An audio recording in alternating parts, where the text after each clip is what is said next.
Oh, I guess she called us, or Paul is requesting us from something else. Do you want to, okay, let's go. Recording in progress. You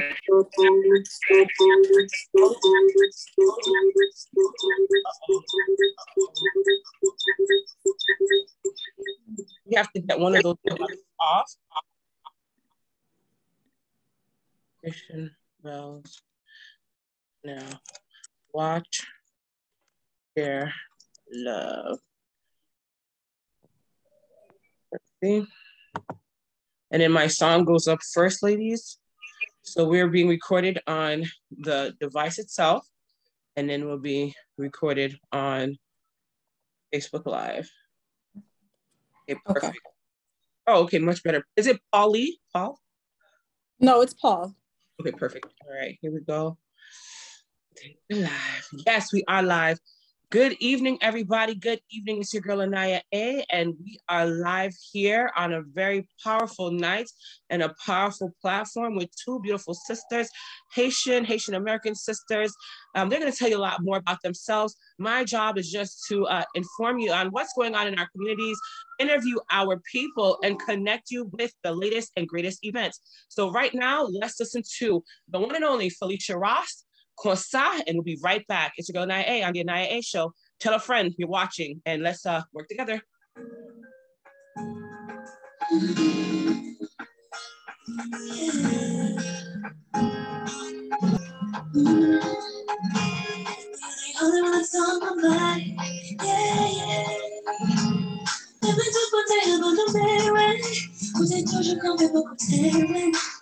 You wanna show my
All right, all right. And we are back. We are back. We are back. And we are live. Hold on. Wait a minute. Sorry for all of the crazy interactions and people are calling. If you all are calling, hold on one second. I'm trying to get my life in order here. Please, please, please do not call right now. I am live with the Haitian Bells, the one and only Haitian Bells. I see you all watching on Instagram and on Facebook. Hold on. Wait a minute.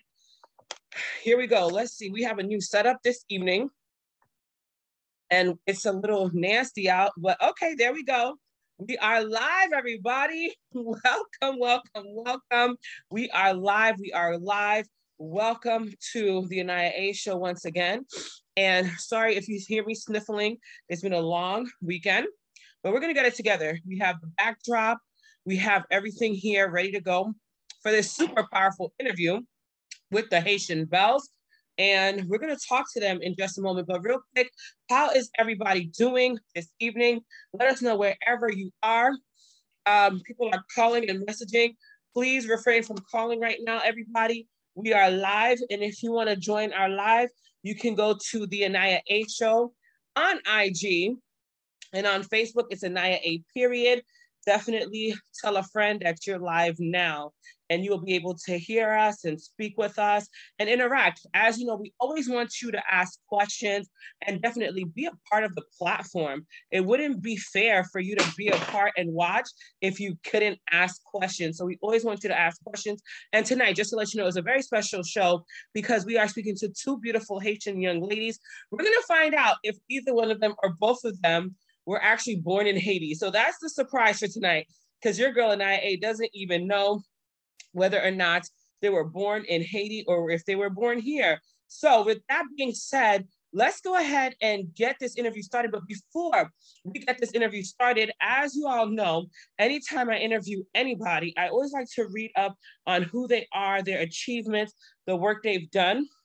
And so we're gonna do that right now. And then we're gonna open it up to speak with Miss MAUDELYNE and Miss PAULE, okay? And I hope everybody is doing well out there on tonight. So who is Miss MAUDELYNE of the Haitian Bells and also of Haiti Decoded? MAUDELYNE, it says, MAUDELYNE MAXINEAU Guédillon, I hope I'm saying it correctly, is the administrative director and instructor at Kingsborough Community College, which is a CUNY university. Administrative director, instructor, author, and founder of Haiti Decoded.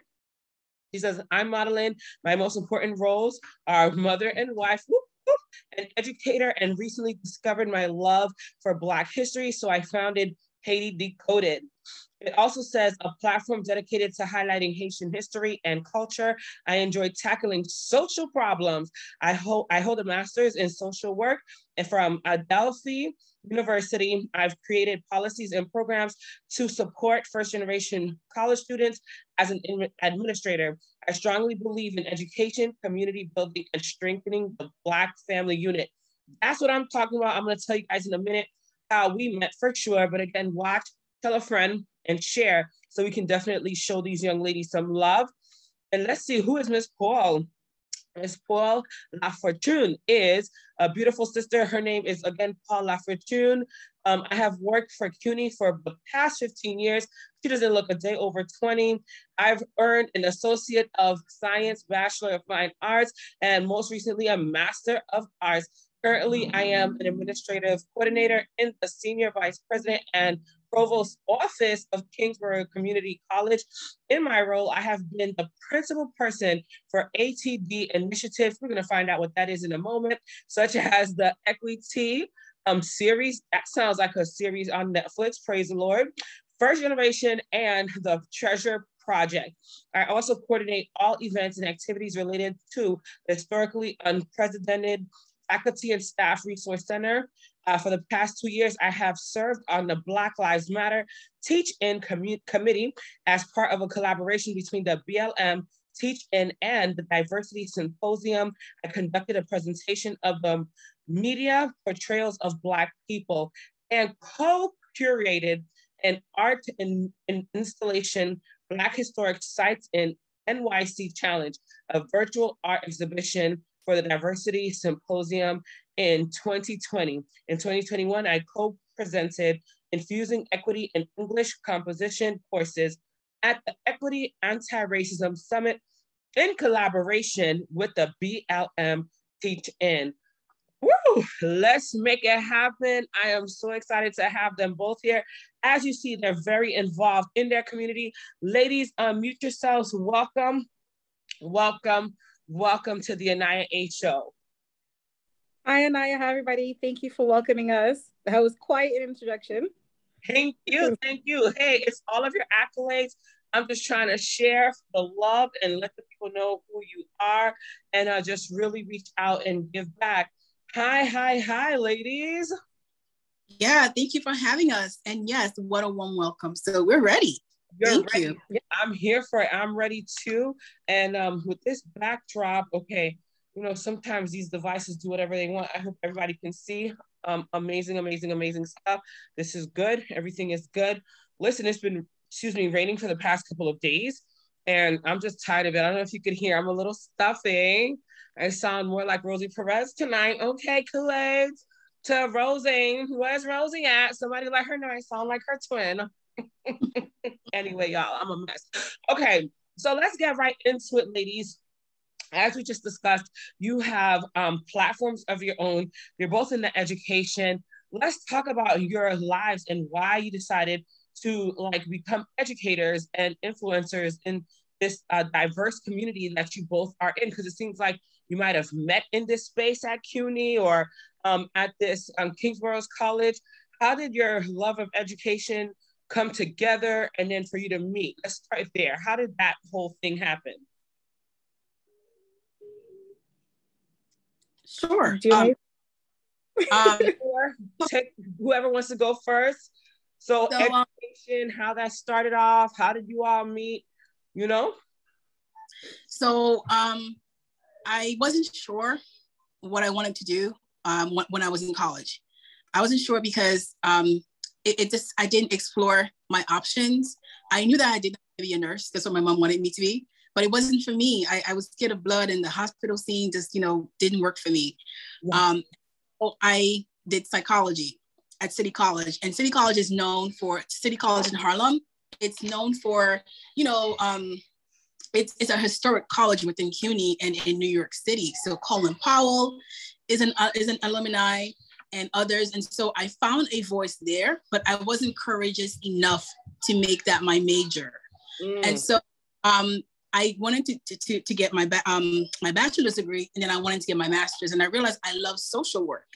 And so started working for Kingsborough Community College, and as the first coordinator and then the director of the Writing Center, I saw a need to diversify in terms of how we onboard students and what's in the curriculum. So it's fine to learn about other people, right? Like, we all know like a Shakespeare, something here and there, a sonnet or one of the stories, but it's great. It's even better to learn about yourself. And so I started curating Black History events at the Writing Center and realized how much it resonated with students who were coming in, and we didn't have to torture them to come in. They just came in and we talked about Black authors, Black writers. And I realized, oh, what about us in the Caribbean, right? What about African authors? And so that's how that started for me. And I started creating events around, Black history, Women's History Month, putting in more African-American, Caribbean, and other Black folks in these events, and realized how successful it was. And I said, oh, what about my own direct lineage, right? And so I started digging into my history. And in 2018, I went to Haiti. Well, I'll keep that. I went to Haiti after a very long time, because you're trying to figure out if I was born here or not. Right. And so I fell in love with Haitian history and realized how little of it that was taught to me. And I started researching, and I'm self-taught. So my degrees are not in history. It's in psychology, writing, and social work. But I'm a natural born history lover, especially of Black history. And so I work in the Writing Center and the library. Paul works for the provost at our campus, and like energies will link up. And so And it's not far if you're Black. It's not hard. I mean, if you're Black on our campus, right? Yeah. So sort of, working together and just discovered that we have the same goals in life, is to educate, is to bring consciousness.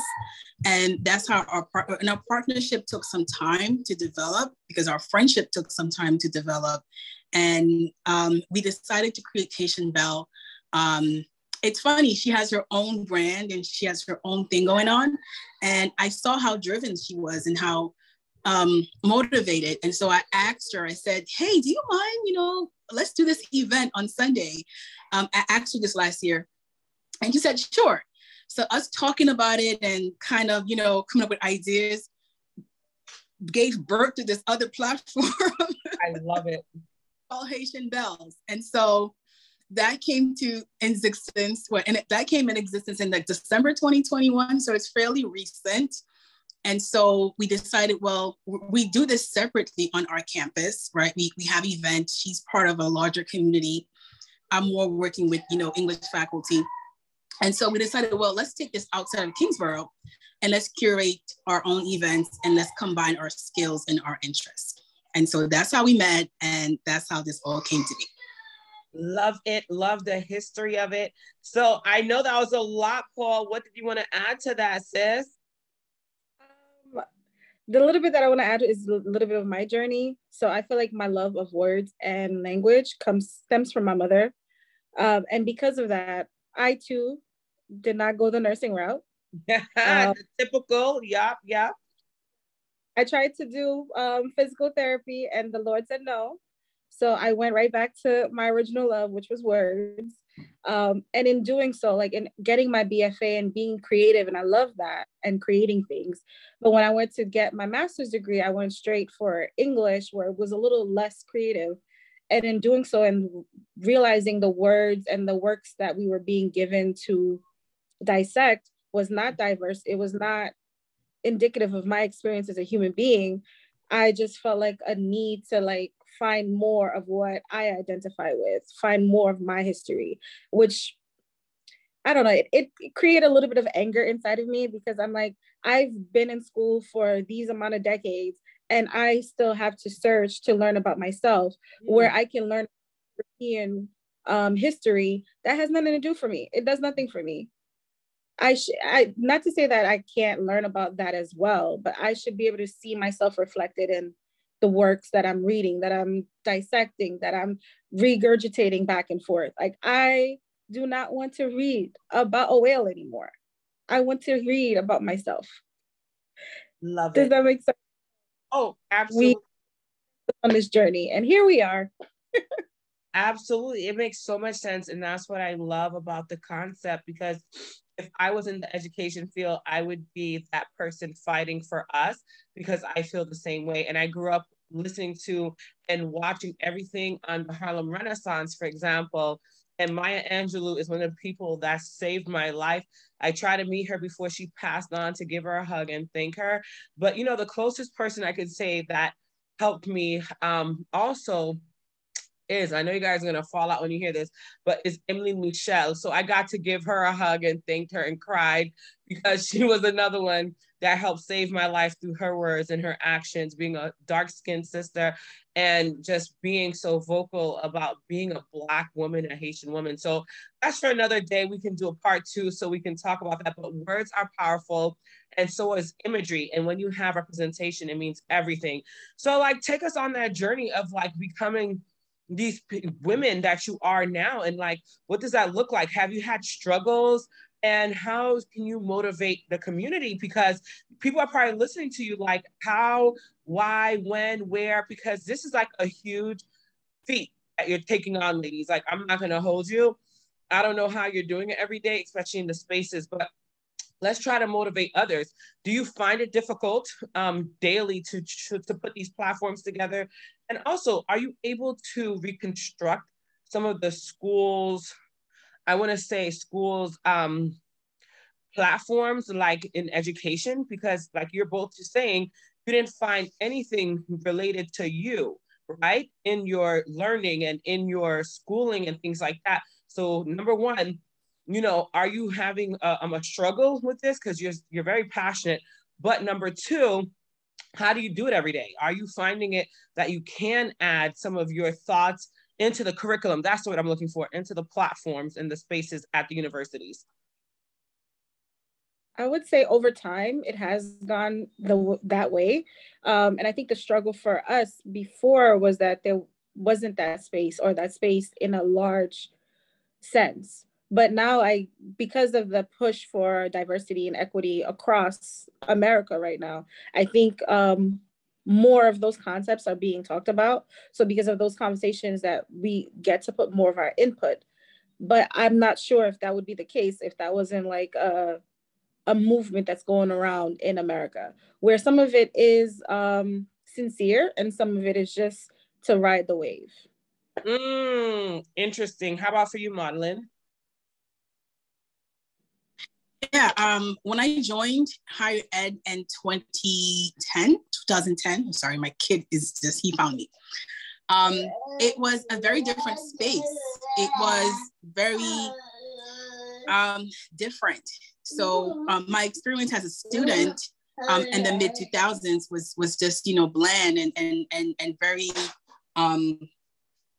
I had a hard time identifying with the curriculum, even though I went to a Black school that, you know, that had so many like Black scholars, like Langston Hughes, like I said, Colin Powell. These are all people who, you know, walk through the doors of City College in Harlem, in the historic Harlem. And so the curriculum was not as diverse. So when I became an administrator, and you had to fight for a seat at the table. And then we came up with this whole thing. Well, if fighting for a seat at the table to have input is a problem, we're just going to, okay, thank you. We're just going to create a new table. So at the writing, I was the director. The way we onboard students in the very beginning was just, it's just very uncultured. Something where, you know, there are things that has to be explained to you if you're not from certain backgrounds. So there are terms and language that students did not understand. And I remember struggling with that. Like my first year in college, I was like, what is bursaw? Like, what is a bursaw? What is a registrar? These terms might as well be like foreigners to me. Yes. Or from me. And so my way of onboarding students that visited the Writing Center their first semester was to give them a workshop on orientation to college. Like there are some vocabulary terms you're gonna have to get familiar with. So we saw that students, you know, took that on, and we're knowing, you know, well, if I have trouble with my money, or where I have to make a payment, I now go to bursaw because that was explained to me.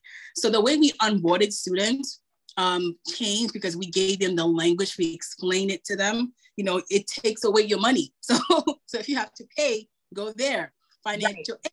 What is that? So we explain things to them, things that I learned the hard way because there was no one there.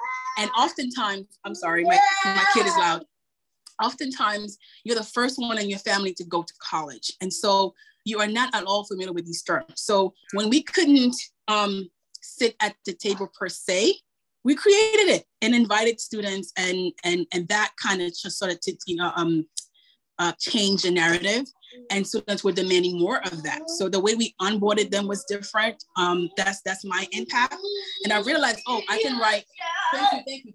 I can write policies around that, and they have to listen. And so that was my role in that, in terms of making sure that, hey, you have to take on these students differently because their needs are different. They're coming from different neighborhoods where all these things that's normal to you may not be normal to them. I'm not saying that's every Black student, but if you're the first one in your family, you might not know certain terms. You might not know that, you know, what is your GPA? You know, there's some things that has to be explained to you. And so we created that, and I'm very proud of that work that we did for almost 7 years. That is beautiful. I love that you all were able to identify that problem and make something happen. Now, to motivate others that may be watching, because we have a lot of leaders that watch, we have a lot of producers, we have a lot of people in a number of different genres, excuse me, that watch us live, and then they watch afterwards. And you'll see, like, for example, we'll have like 3 people watching now, and by the end of this, we'll have like 200 views. And it's so weird how Instagram and Facebook works, but it just happens that way. But they'll watch, and then they'll want to reach out to you all later for sure. So we're gonna send, your information to them and things of that nature, which we've been sharing the flyers and things of that nature. But we want to know, how can you motivate others, right, to push the agendas and to continue moving forward, even when you don't see the table, even when you don't have the table in front of you? What can you do to help others tonight to see, okay, there's a need, and we're going to help you stay motivated so you can meet that need? Either of you could go first.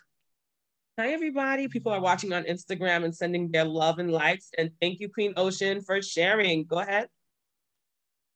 I would say sometimes it's not about like reaching high, but reaching with the people next to you, right? Because sometimes the need that you have, your colleagues have it too. So you guys can partner on maybe one meeting or one topic or patient, and that conversation can be the catalyst to the change in your institution, in your career, or just in your personal life. Just partnering with somebody for 30 minutes or scheduling meetings to create like a sisterhood or a circleship around you. It's about ally. And the allyship doesn't always have to be somebody that's ahead of you. It could be somebody that's learning to be in the same position that you are, that is just starting out, or people that are on the same level as you. But creating that allyship and that support can be the catalyst to everything else that you would like to achieve. I love it. I love it. And well, I think MAUDELYNE is busy with her son, but that's okay. So in other words, just start, right? I like to tell people, just start. It doesn't matter how. It took me so long to learn just start, because I got so fixated on things perfect. By the time you make it perfect to start, somebody else has already started it, and now the conversation is in a different position. So just start and life will happen. And how about you, Miss MAUDELYNE? So my thing is, you don't have to be great. What is it? You don't have to be great. Oh my God, I forgot my own quote. it's not a quote by me, it's a quote by Len. So it's that you don't have to be great to get started, but you have to get started to be great. And so that has always stuck with me.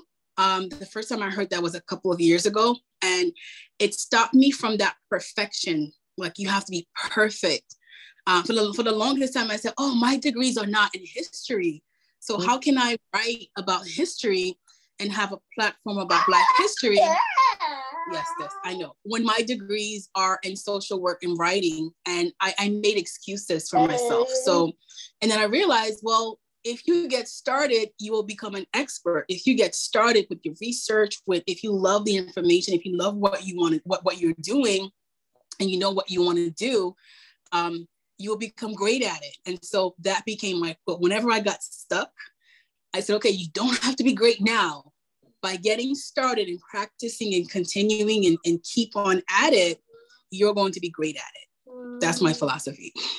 I love it. And that's the sentiments I share as well. And one thing I remembered years ago, a brother by the name of Robert Townsend, I don't know if you guys have ever heard of him. He's a comedian with his own show. He said something one day, and that was like the moment that changed my life. I was like 10. I was so super young. Anyway, this brother said something to the sort of, hi, thank you everybody for watching. Hey, thank you so much. Share and let a friend know we have the Haitian Bells on with us tonight. And we are talking about education and entertainment events and all the great things that we have to do to continue to push the narrative of our beautiful Blackness. I like that. I'm going to use that later. So Robert Townsend said something many years later, and he was basically like, when he first started off, he got so many no's, and he was like encouraging the community, because he said, in life, you're going to get 100 no's, but you're going to get like 99 no's, but then on that 100th time, you're going to get that yes. and all those no's would have been worth it to get that one yes. And at that time, I was like, OMG, that's a whole lot of numbers. I was so young. I was like, oh my God. And I think I had a great streak of everybody always saying yes to me until that time. So I was wondering, like, how in the hell am I going to be able to keep up with these no's? But then I found as I got older, and I matured more, that yeah, it's gonna happen, but you have to keep going. And that's why I always tell people, just start, because if you don't start, somebody else, I think Paul said it too, somebody else will start because they're gonna have the same idea as you, or they'll hear you talking about it one day and then they'll jump on it and then they'll start it, and then you're gonna feel like crap, and then they're gonna be rich and you're gonna be poor. So that's my whole analogy on that. Now, ladies, we have great support tonight. I'm so happy that the people are watching. Thank you guys again for tuning in. Tell us about like what you want the community leaders to know. One of the things I find fascinating about both of your stories is just like how you just saw the lack of, information and education in the areas that you're most intrigued in, and you wanted to learn about. How can you motivate the leaders that are listening tonight, and the politicians, or even those officials that may be watching, who can make change? Because I'm pretty sure Harlem is not necessarily the only place that has this problem, whereas we're not represented in all Black spaces. And may I just share this too? Haiti has a whole problem with this identity thing, colorism, and so many more issues. But I would like you to address the Haitian leaders as well. So we're going to address American leaders and those that are watching, community supporters that can make effective change in having more representation of us, because we're sick and tired of Shakespeare, because Shakespeare was a thing of the past. I'm not going to go into detail. And then also the Haitian leadership. Yes, Paul, look, Paul said hallelujah. Thank you. It's not like we didn't learn from you older white folks, but guess what? We have a lot of great Black influentials as well. So either one of you could take it. What do you want to share with the community leaders, those that are advocating on our behalf, or that should advocate on our behalf, and then the Haitian leadership as well? On my end, when like the academic end of it, I feel like as well as we can learn about Shakespeare, because there's benefits there. I am not one of them that enjoyed Shakespeare much, but I do think there are people that enjoy Shakespeare, and it should be studied. I do think we should be studying also Latina X writers. We should be able to study Afro writing as well. Whatever it is that you identify with, that should reflect. Like, I feel like the demographic that you're teaching, the academic works that they're being that's being used to teach them should reflect the students. Just like I feel like the staff and the educators should reflect the demographic of the students, because you have to see yourself in certain positions to believe that you can achieve those positions. Yes, we know there are Black civil engineers, but if we're not seeing them in the classroom, if we're not seeing them on TV, if we're not seeing them in everywhere that's being advertised, then how do we know that that is a legitimate dream that we can accomplish? Ooh, of course. Sister, speak it. But I think it's having the resources to be like, yes, we invented all of these things then, but look at all the work that we're doing now. Like, yes. It shouldn't be our to learn about what we're doing now. We should know what everybody else is doing now. We have all these platforms. We are all doing all this great work, not just in academics, but in science and STEM and health, and none of it is really being advertised to the great degree as it is for our counterparts. So that's just the challenge. And that's what I would challenge for our political leaders. How can we get, how do I say this? Like, the same visibility as our white counterparts when it comes to Black achievement? Oh my God, tears of joy. Yes, you just hit the nails on the head, Hunty. Yes, and we have a Marquita Baker that says, absolutely, Hunty. I don't know if she's your friend or she's my new friend. Share Marquita, honey. She says, great advice. Thank you, boo. We are working on it. And I mean, I just want to say, look, Mr. Michael Penn says, exposure, exposure, exposure. That is what we need. And you know what, though? All jokes aside, we need to expose ourselves, like to the greater good for the future too. So we can't wait for CNN and ABC because they're not going to do it, Hunty. Hence how like myself and Miss MAUDELYNE met, you know, and we stay connected through Team ECI, our platform that we're on every week and things like that, because we have to create that table like that we were talking about moments ago. Tears of joy. Go ahead, Miss MAUDELYNE Hunty. Yes. You know me, right? Yes. Paul is nice. What she said was absolutely necessary, but I'm gonna go further. Yes. Address Haitian leaders in our in the community. So we're talking Haitian Americans. Your culture is your medicine. Someone told me that. That's a word. Yes. Medicine. We're sick as Haitians. Like, look at our country. We're sick. We don't appreciate each other. We don't appreciate our culture, especially our history, because we don't know it. That's right. And I want my kids to know their ancestors, not just the Haitian ones, all of their ancestors. And so while I can appreciate Shakespeare, there's a time and a place, but I feel like when you get our leaders in position, they take the easy way out. They, you know, accept tokens and don't push for the changes. Yep. Don't get me started on the Black Caucus. But primary example of other communities look out for each other, right? The Asians, their own, and I'm not faulting them for that. I applaud that. I wish our community was just as solid. So I'm going to come out and say, it starts with knowing your history. It starts with pushing for legislation to make sure these Black kids know where they're from, what their ancestors did.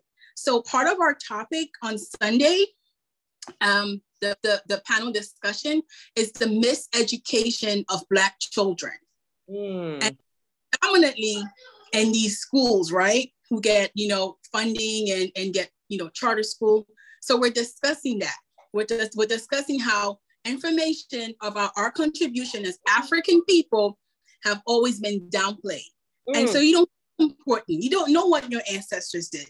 I just learned at 37 that Egypt or Egyptology is a concept. It's something that was made up in 1953. That the country's name is Kemet.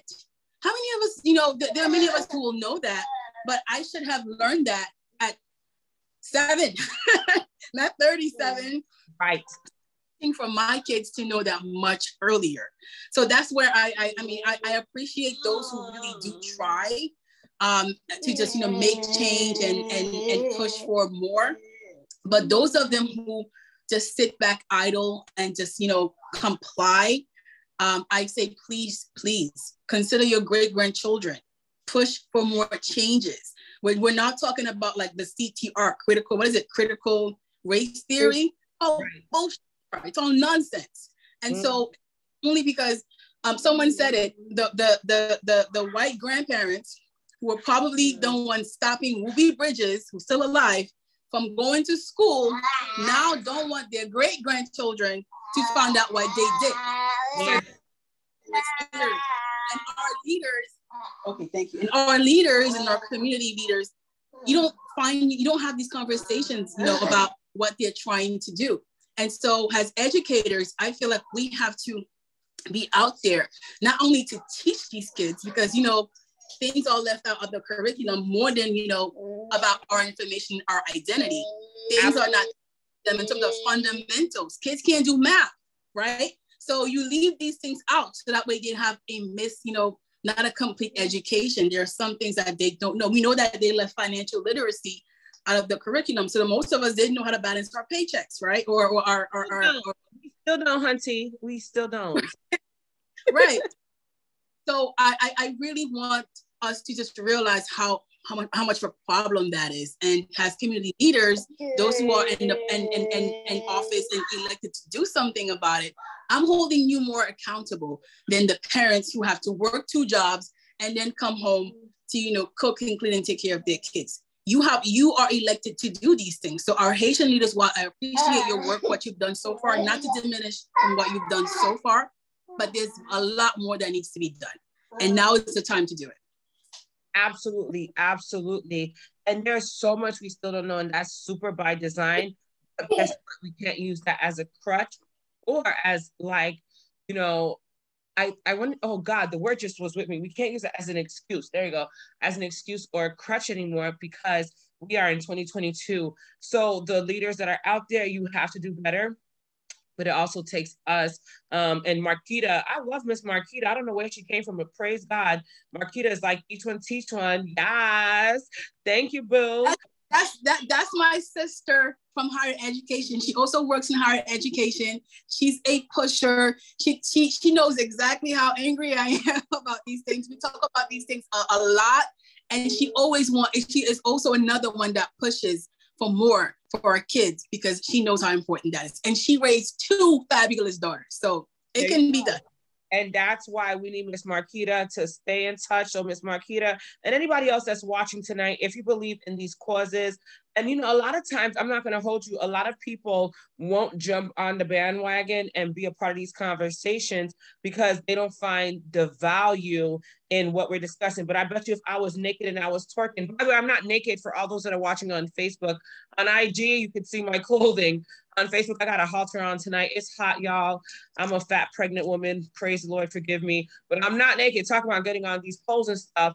You know, if we were doing that, we would get 1,000 hits. No problem. No problem. But when we're talking about education and we're talking about change and we're talking about making history, it seems to not be the status quo because the people would rather see us do something else. But that's okay because I got something for all of them. Don't worry. We have something for all of you because there's going to be a lot more to come here on the AniYa show, a lot more interviews, a lot more greatness, and then we have to promote more events and businesses that are doing great things. So there will be a lot more happening, but I just hate the fact that a lot of times it's like pulling teeth with our own community. And I think that's another reason why we're always in the predicament that we're in as a people, because if it's not like alluring or if it's not, you know, captivating in a very perverse way, a lot of times, I don't want to utilize other verbiage for the little ones, but if it's not that, you won't see the great hype in it until it's too late. Hence why, you know, a lot of parents don't go to parent-teacher conferences or they don't know, you know, what's going on with their children because they're so busy following the trends. But we have to make it that it's entertaining and also captivating. And that's what I hope to accomplish here on the AniYa show, especially with beautiful sisters like you all who are doing this work.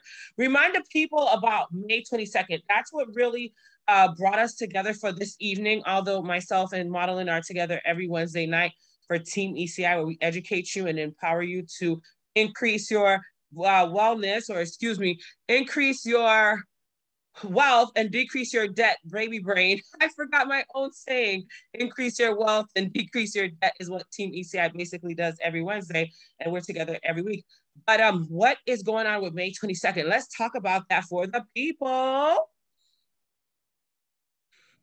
Yes. So May 22nd, we're having our event because we're trying to create a bridge between education and real life. So we understand that some people cannot put those two things together and understand that although, yes, you may not be going to school, but the things that are happening in the school system will impact your work life. It will impact your social life. Similar to how they're discussing critical race theory. Critical race theory is something that people learn when you go for your bachelor's and you go for your master's, but right now it's all the talk, it's all the rave, it's everywhere. It's a soundbite. So with our event, we are going to be discussing the miseducation of Black students and how we can prevent or combat, or, you know, like, what's the better choice word for that here right now, MAUDELYNE? She usually jumps right in when I'm starting to stumble. But yeah, we're trying to find different ways so that parents can find creative ways to offset the education that their kids are getting in school. Because in the past, you would believe that the school is responsible for teaching your kids all history.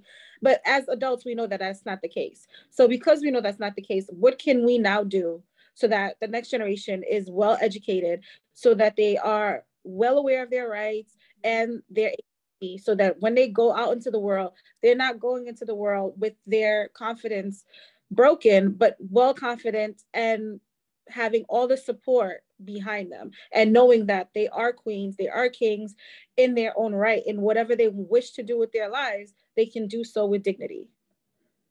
I'm here for it. Absolutely. We have to take the bull by the horn, I like to say, for sure. MAUDELYNE and yourself, my love, May 22nd. And sorry, Michael says, such a great date to remember. And he said, proud of you, like the show and the ideas behind it. Thank you, honey. And real quick before MAUDELYNE jumps in, I wanted to share, even the AniYa show was a concept that I was like, I'm just going to go with it because I care about these topics and I hope others care about them too, because if not, I'm kind of screwed. But either way, people actually care about some of the things I care about. So this is a very nerdish moment for me, but I had to start. I just jumped in and said, somebody's going to watch and somebody's going to listen. And you know what? I didn't care if I had one person who watched and listened. Come to find out, a lot more people watched and listened. So I just wanted to share that. Thank you, Michael. And afterwards, let's have a conversation, dear. I know Mr. Michael from South Florida, and we've been cool for over a decade, it seems like. So thank you, Michael, for your support. Go ahead, Miss MAUDELYNE. May 22nd, talk to us, Sugar Dumpling.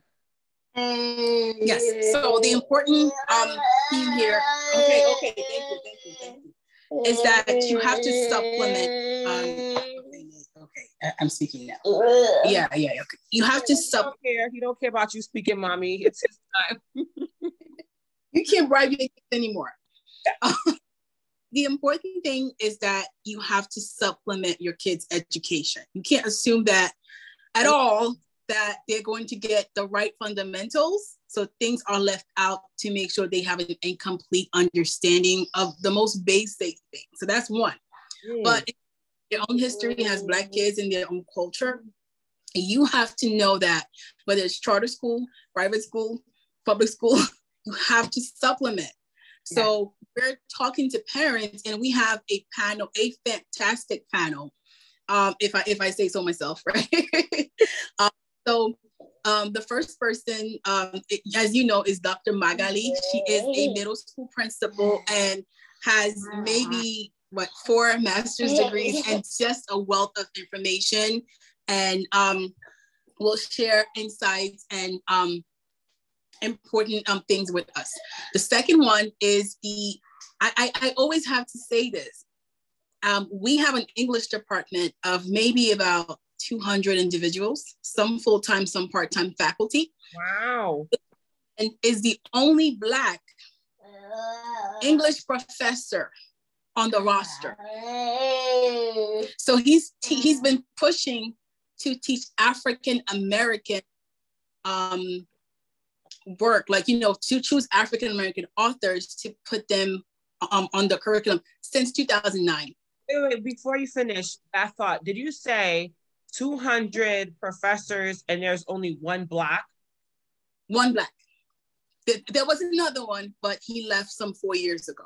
So he was tired of those numbers. He was like 200, 1, 2. No, we're not doing this. But go ahead. Wow, that's insane. Currently, has been for the past 4 years since the other one left, the only Black English faculty on the English roster. And Kingsborough has a decent, Black African American Caribbean population. So to have only representation in that department hurts. So he'll be on. Remind me, where is Kingsborough? Please, again, remind me. Isn't that in Brooklyn? Yes, we're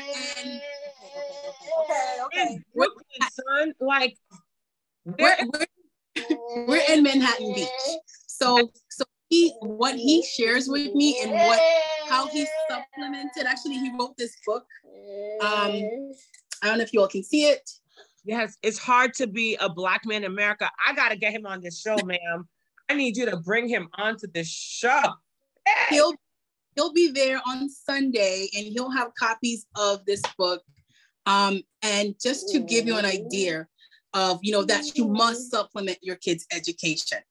The other person is Paul, and she's going to be speaking on the panel.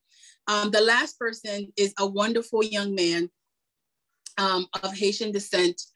He is the director of programs.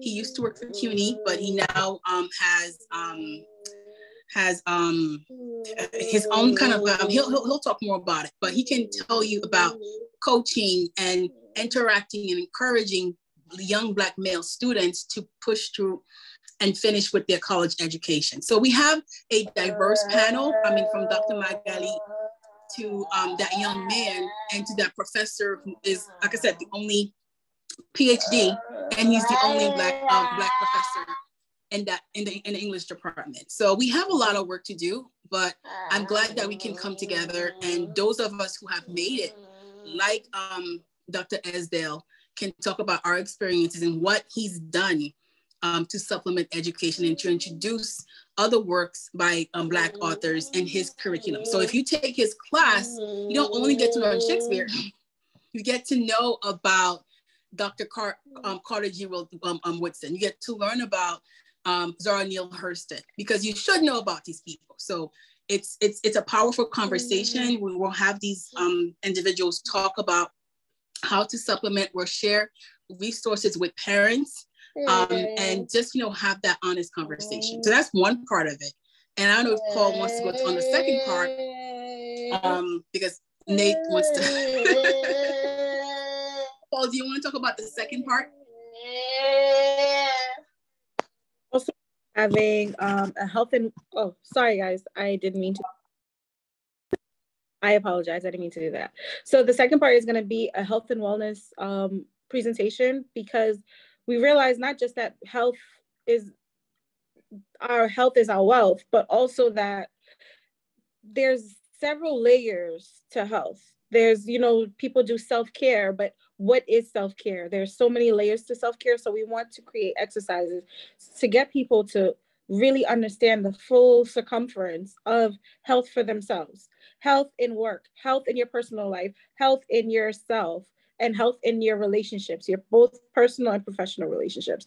And all of that is like who you are as a person, how you show up in the world. So you may want to do all of these things, but if you're not healthy, if you're not mentally there, if you're not emotionally there, you're not able to do so. So, and as Maudelyne stated with that young man that's now coaching, the background of Dr. Esdale and him is very important, because the Black and Latino males are falling behind in every demographic when it comes to education. And it's important to understand why that is. And there are so many layers to it where it comes to like providing for themselves, providing for their family, and also the stigma that this country and certain communities have for them, so that it's not something that they're directed towards. And why is that? When education is always going to be a great passport that you can take anywhere. Not that you have to go to school, but whether you get some kind of training, some kind of certificate that will get you going into whatever career or field you'd like to go. Wow, that is so deep. And one of the things that I wanted to address is, let's hold our Black brothers accountable. If you're a Black man and you're watching now, understand that I know the odds are against you, but stop doing stupid stuff like shooting up the bodegas and killing people. Like, that's something that the gang life needs to stop. We need more advocacy, I think, honestly, because, when you see statistics like what you ladies are sharing, and that's just a piece of the pie. Michael is a Black man, and he's like, oh my God, those figures are horrible. Like 200, faculty, and you have like literally one Black. That's so staggering and so depriving, and just it messes you up psychologically, because it's like in school, I don't think I ever had a Black teacher, to be honest with you. I had a Black counselor, but growing up, and I lived in South Florida and in New York, but mostly in South Florida, never had Black male teachers. I had a few Black women, but honestly, our Black men need to be retaught, and literally they need guidance. And if you're listening out there, this is a cry for help. I'm not going to hold you. Sometimes I try to make jokes of stuff, but this is not a joke. This is sad and it's sickening. I'm going to be raising a Black young man very soon. Well, when he decides to show up in this world, and Maudelyne has too. I'm not sure how many Paul has or how many are going to be watching us tonight. But come on, Black men, stand up. and try your best to help others, because we are losing so many young Black males every day. And, you know, I know the whole Hispanic thing is a thing. I'm not going to talk about the Hispanic community because, you know, honestly, I feel like they do better than us when it comes to their young people in politics and different jobs, and they have a lot of opportunities because they stick together. So I'm talking for my Black people and the Haitian men as well. Please just become an advocate if you can, and just know that we need your voices and your face into place, because it's very hard what's happening with our young Black men. And Michael says, so true, outreach, redirecting, exactly. And I know there's a lot of Black men that are doing it, but we just need a whole lot more, because it's very sad. And the reason why I feel too that white men and, you know, white leaders are leading the way is because they see the advantages, right? And they run with them. They don't sit around and like contemplate their next move on the streets hustling somebody. They look at, you know, the $175,000 paychecks and they're like, huh, how do we achieve that, Billy? And they work together and then they go out there and get it. Whereas our Negroes, a lot of times they're like, oh, he got the latest Timbs on, I'm gonna rob him. That's not a life goal, sir. That's not a life goal. And it should not be a life plan, because that's going to lead you down the wrong path. But that's for part two. That's for part two, ladies, because you know me, I get a little hyped up. Okay, perfect. I think we're doing good. I'm just going to refrain from my other commentaries. What I wanted to say is because our culture has been misappropriated. So if you listen to today's songs, it's not like it's promoting positivity all the time. There are few rappers and singers, musicians who are promoting things like, you know, that will get you thinking and change your life. Like if you listen to Tupac and Biggie, Tupac and Biggie, that was about something. Yes. That was to teach you something. Yep. That was a creative way. That was a coding, right? And if you're from that street, if you're from that culture, if you're from that background, you understand that struggle, they were speaking in codes. Yes. And if you're a stranger, you wouldn't necessarily get it, but they were rapping about being better. And it's ironic that they're both gone, right? It's just that we have to do better as a people, and knowing that we have to go back to our fundamentals and what's true to us as African people, African Americans, African, you know, wherever you are, that at your core, you're African and you don't know yourself, you don't know your culture, you don't know your values. And so we have to go back and redefine these things. And so there are some songs that you shouldn't allow. I mean, I know your kids are going to find it or whatever, but there are some things you shouldn't encourage in your household. So some songs, some shows, you shouldn't encourage your kids to watch them. You should instead instill in them a love for reading, a love for self-knowledge. And I know these things are cliche, but that's what other cultures do. Yes. You know, you can listen to, at some point you can listen to these songs, but not at 7, not at 12, maybe at 19, when you have like some time to, you know, to mature in your brain. Your brain has developed a lot more, and you can decipher between the good and the bad a lot easier. But at 7, it's all impressed upon you, and some of us aren't able to make sense of it. And you know what? Somebody said it's easier to absorb the negative than to receive the positive. So you want to make sure you feed your kids positive. You want to make sure you keep as much of the negative as away from them as possible. You can't do all of it because we live in the world, you know. But you want to make sure you police what they see, what they read, what they watch, and who they interact with. And I know that's no easy task. Believe me, I have boy. That is no easy task. But it's something that we as parents have to take ownership of. And I think that's the only way we want to see a difference to the next few generations, is if we acknowledge that we've been fed these things, right? It's too easy. In our community, they put stuff directly in there to hurt us, right? Yeah. These rap and these other things. You don't see other folks doing that. Why is it okay for us, right? They tell us what standard what to accept, what to be okay with. And we have to acknowledge that that's not working. That's hurting us. Absolutely. Thank you so much, my sister. Absolutely. Polly, did you have anything else you wanted to add before we almost wrap it up here? We've been on for an hour. It seems like 10 minutes, honey. We're doing good. Yeah, I agree. I just wanted to thank you for having us on your platform, and also to say you are like Issa Rae. You know, they don't come to you. You create your own, and then they'll follow the wave afterwards. So congratulations. I hope it continues to grow, and thank you for having us. Absolutely. And at this time, we want to definitely share that, the information for May 22nd, and how do people stay in touch with all of you?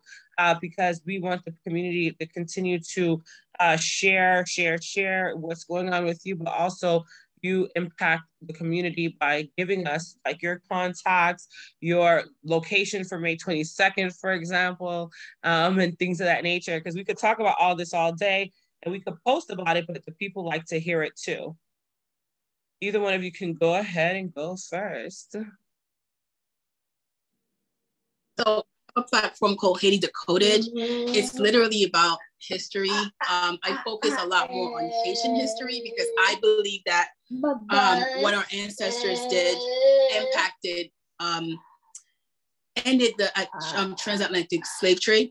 And we haven't gotten the credit for that. So I am big on Haitian history, but it's also a Black history platform. I talk about African history, African-American history, those of us who are in Brazil, Canada. So I talk about all our history, but so you can always find me there.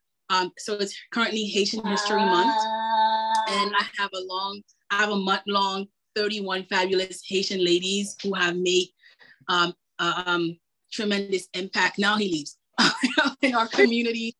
And so I'm running that, and it's just to teach the younger folks about not only that, them as celebrities, but what they've done in our communities. And so you can follow me on that platform. For our event on Sunday, it is going to be at the heart of Brooklyn. Hopefully you can hear me.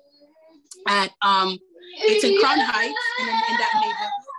And it's 110 Rogers Avenue, and Paul, you can correct me if I'm wrong.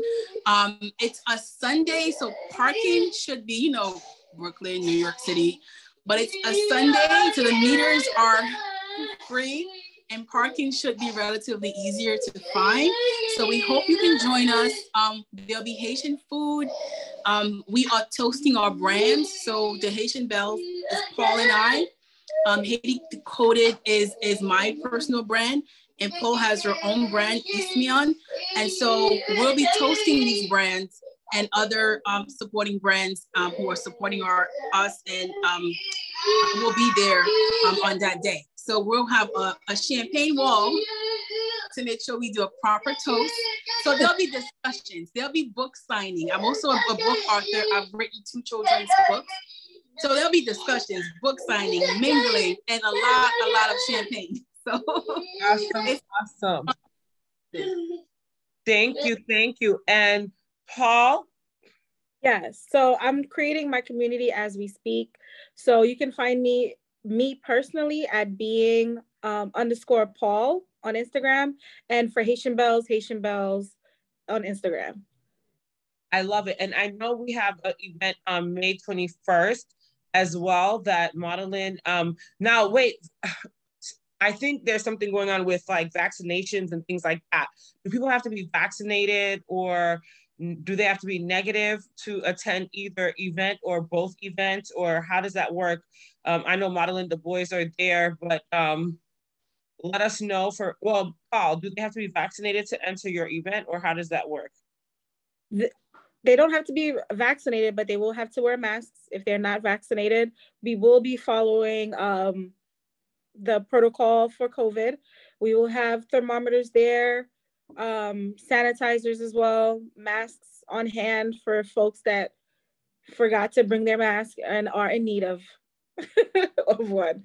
So yes, we will be following. Awesome. And I don't know if MAUDELYNE wanted to share about May 21st as well. MAUDELYNE? Or? That's an awesome event. Actually, Paul is presenting as well. So Paul and I are presenting. We have a busy weekend coming up. So it's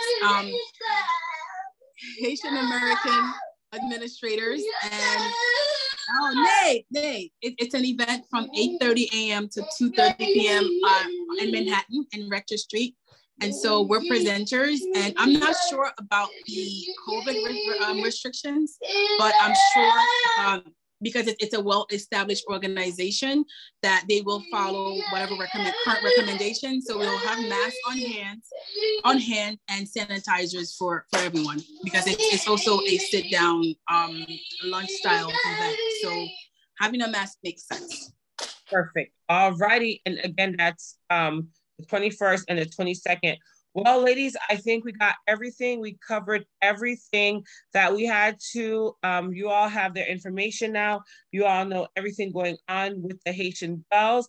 And we encourage you to go out, share the love, go to their events, stay in communication with them, follow them. Again, let them know you heard about their events and their platforms here on the AniYa Show. We've been sharing for the past few weeks their flyer and their information, and we have literally a week left to go for the Haitian Belles. So I want to encourage you ladies to keep going forward, never give up on your dreams and your goals, and of course, continue to work on changing the lives of the community and the people, because that's what's really important now, that we continue to have game changers out here, but life changers as well. So I just wanted to share that with you all, and literally let's keep on going and continue to be great. And we'll see you on the next time. Thank you, ladies.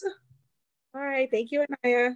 You're welcome. You're welcome. Good night. We'll send out the link very soon to you both so you can have a copy for sure. Absolutely. Thank you. You're welcome. All right, ladies and gentlemen, boys and girls, you were listening to the AniYa Show live, and you just heard from the Haitian Belles who shared their love for making a difference in our communities.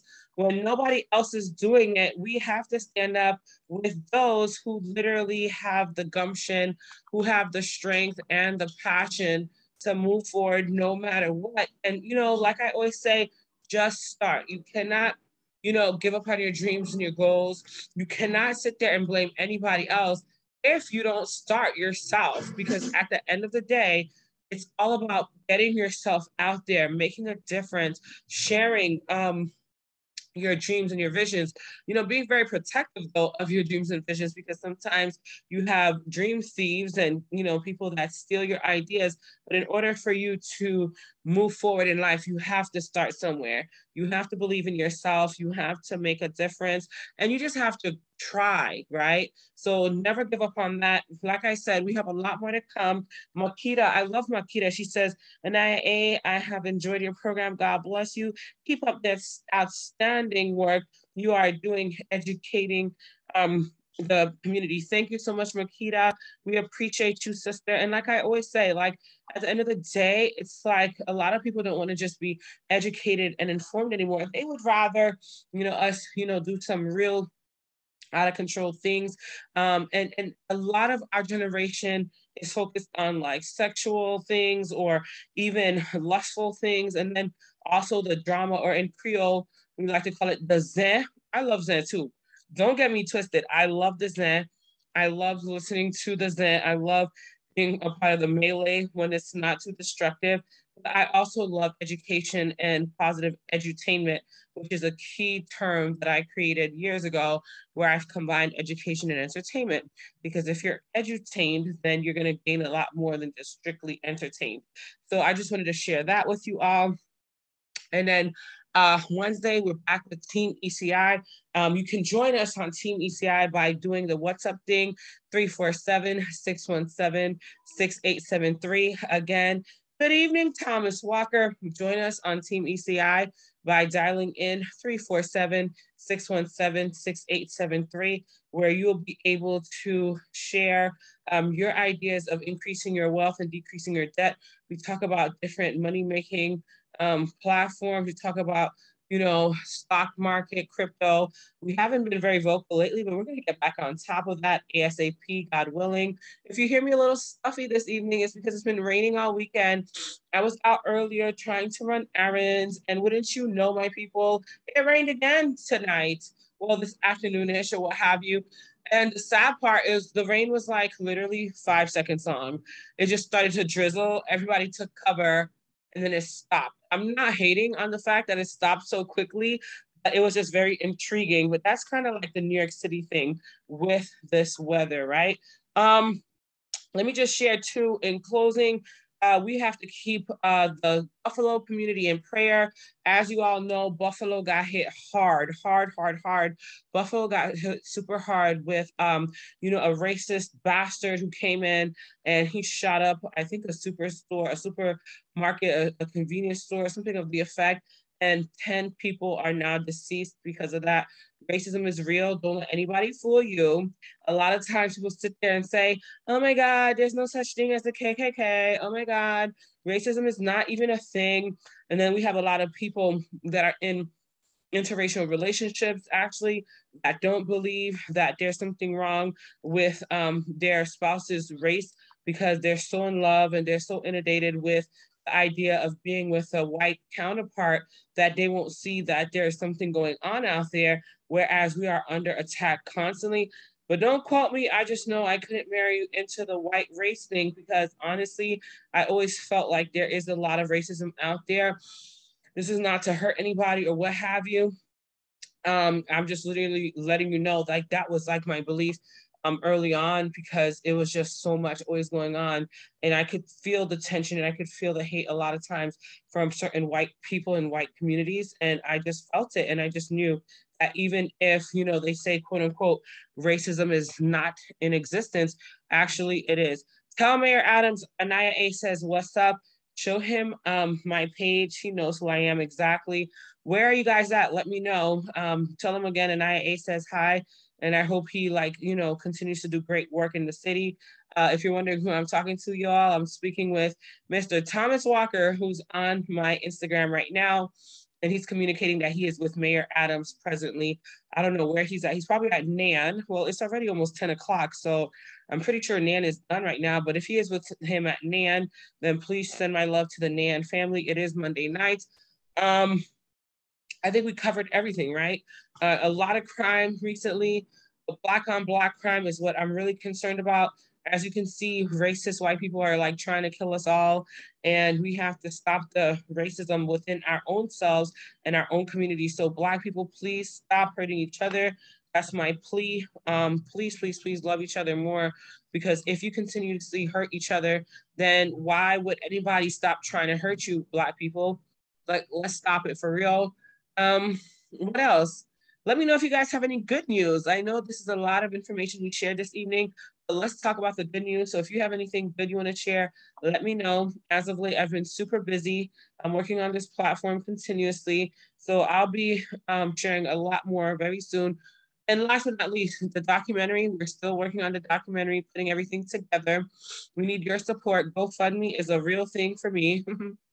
If you can support the documentary about Black women's health disparities and what we go through as Black women especially, please send in a donation if you can to the GoFundMe. I'm going to tell you exactly what it is right now, and I'm going to show you what it looks like, but every penny counts at this point for our GoFundMe because we're working on this documentary and we need about $50,000 between the equipment and the staff and the team, right? Because right now it seems like it's very hard, getting the help we need. But it's okay. We're gonna make it happen one way or the other. I'm a strong believer in not giving up. Matter of fact, I think I could go right from here to share the screen with all of you great people. And here's my Facebook page. Wait, hold up. We got more money. Wait a minute, we got more money. Look at God. I'm gonna cry. The GoFundMe has gone up. I'm literally going to cry. Oh my God, live on the AniYa A show. I haven't checked. I have not checked my GoFundMe, and I just checked.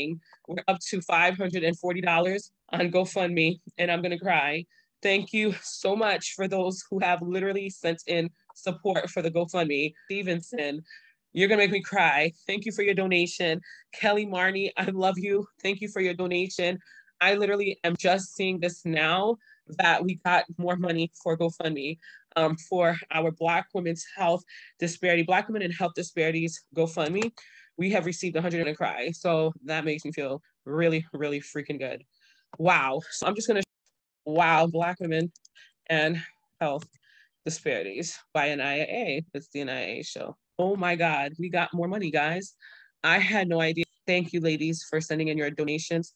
As we continue to work on this platform, we're asking that everybody that's watching us, and I'm going to go on Instagram too. Oh, I can do it like this. I'm going to go on Instagram as well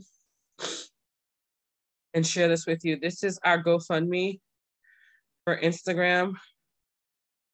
And I don't know why this caps lock is on. Oh, maybe because my caps lock is on. Oh, let's turn that off. Can we turn that off? Maybe not. Okay. Okay, so here it is for GoFundMe, Black women and health disparities. And the reason why we chose this name is because we wanted to make it very short and sweet and simple. And we're going to continue to share this platform because we have to get this ball on the road. The purpose is sharing not only my story of what I went through with all doctors basically saying I could never have children. I've had miscarriages after miscarriages. I've had one issue after another in my life, and God said, no more problems. And I am, able to have a child now. I am 7 months pregnant. But besides that, we have other Black women that have faced the same trials and tribulations, and they are fighting and standing strong no matter what. So we've already raised $540, and this GoFundMe is to really educate and empower the community of Black women and get support and acknowledgement for the pains that they have suffered from when it comes to childbearing and the different issues that we face predominantly as Black women. So thank you again to Ms. Pat Stevenson, whom we love very much, as well as Ms. Kelly Marney. You will be getting a thank you note very shortly. This is amazing. Urban Reads is doing a great thing. Urban Reads video just posted. Listen, the time has come to an end. Look at us live on social media, still rocking it out. It's presently almost 10 p.m. and I'm so happy that we were able to do this on these beautiful ladies here. I don't know what this caps lock thing is about. I literally turned off the caps locks, but it's still on. Oh, weird. But either way, I'm so happy that the sisters came on, Miss MAUDELYNE and Miss PAULE. They came on and they were a breath of fresh air, and it's such a great joy. To Makita, who was watching and sharing her commentaries, thank you as well. And to all of you who will be continuously supporting us, let's continue to work together and let's continue to share the love and share this platform with many others. We love you. We appreciate you. You were tuned in again to the AniYa show. And now you're listening to the one and only Consa. Felicia Ross is the artist. Love this song. Somebody let Felicia Ross know I'm playing her song every day. I hope I don't have to pay her because that will suck. And again, my voice sounds like this and I'm so nasally because I came down with like some kind of weird problem this weekend. I was in the hospital and everything. Ugh, long story. But either way, you're listening to Consta by Felicia Ross. Good night, everybody.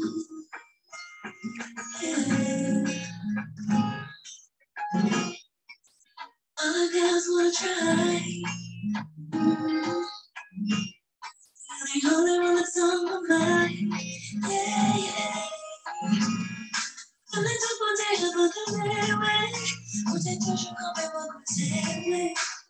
Baby, why you show mine? I let it to you. Share we can't take a move. Till I get a move. Baby, you can push out. You show me it's true. Say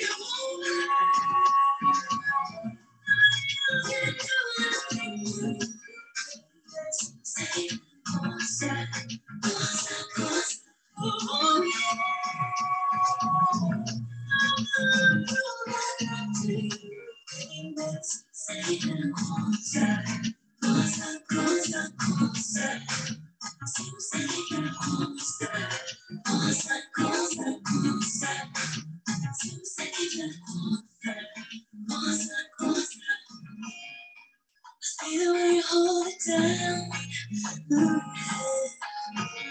I know that you'll always be around. Yeah. Until I did this is my way. On and on, I'm Laisse-moi chanter, chérie, c'est bon, le cœur pour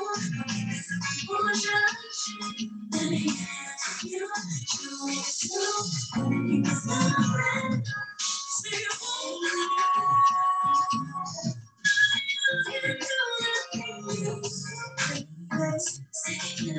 say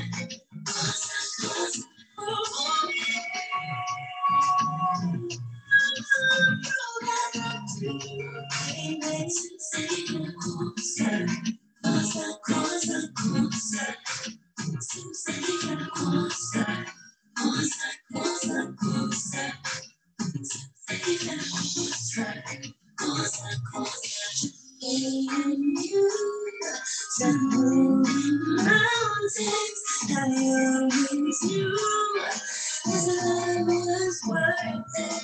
It must be true. Could we survive together?